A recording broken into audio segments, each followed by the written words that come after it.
The word teacher in the modern era has been thrown out too many times, and it is thrown out too often. Like anybody and everybody can become a teacher. Now, by clicking on the video, this is not something where we're going to talk about how teachers are or everything, but we're going to talk about how much impact a teacher can have on a future generation. And there is a quote that says, there is no such thing as a bad student, but only a bad teacher. Now imagine, would Arjuna be as big as he is revered today if not for Krishna? Would Plato be as big a philosopher today if not for Socrates? Would Vivekananda have been the greatest monk today if not for Ramakrishna Paramahamsa? Or would Sachin Tendulkar have become the batsman he is today without his childhood coach? For every great person in life, there is a teacher behind them that inspired them, that motivated them. Because the definition of a teacher is someone who not only teaches the art but also practices the art. Because teaching is about experiencing the teacher's art and the teacher's thoughts and the teacher's words in your life. And I'll give you a small story for that. For many years ago, there was a person known as Plato, one of the greatest philosophers of modern times. Now this man over time had always had a desire of wanting to pursue a career in metaphysics. He was deeply interested in science, and also he wanted to pursue a career in politics. It was around this time that he had met his teacher named Socrates.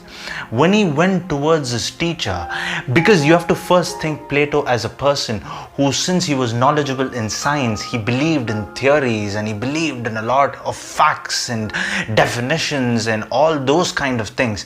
And when he went to his teacher Socrates, he realized the importance of questioning everything. When you question everything, you start to understand everything around you better, because the highest form of excellence is always questioning oneself and the situation around you. Now you take a look at all the teachers that I've mentioned here. Now all these teachers have one thing in common. They taught the art of teaching towards their student without expecting anything in return. And that attitude is called as selfless teaching. Now take Socrates for an example.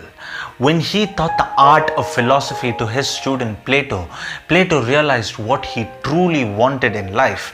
And Socrates had always never imposed his thoughts on anyone, but rather just made a person think.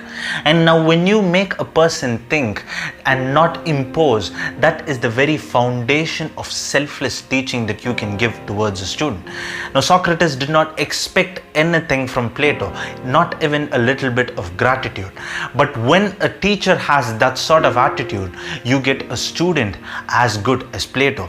Because throughout Plato's life, he has always revered all his knowledge and dedicated all his excellence towards his teacher Socrates.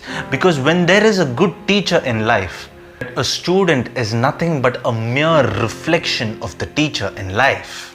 So when a teacher expects nothing, the student gives everything that a human being can expect out of a student.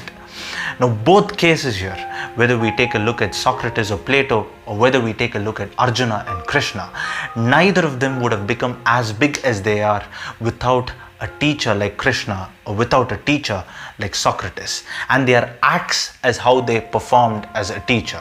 Now that is the central theme of this verse, not to expect anything in return. That is what Krishna says to each and every one of his students on the battlefield. Your duty is to fight and nothing else. The rest is in the hands of a supreme or a force that is beyond you. So you cannot think about the result, because that is something that is not in your hands. What is in your hands is to do your individual duty. Do that and leave the rest to the hands of the Supreme. Now in order to have that thinking, all we need to do is just free our mind, and it will lead the way. And that's a wrap for this particular episode. And as always, thank you for watching.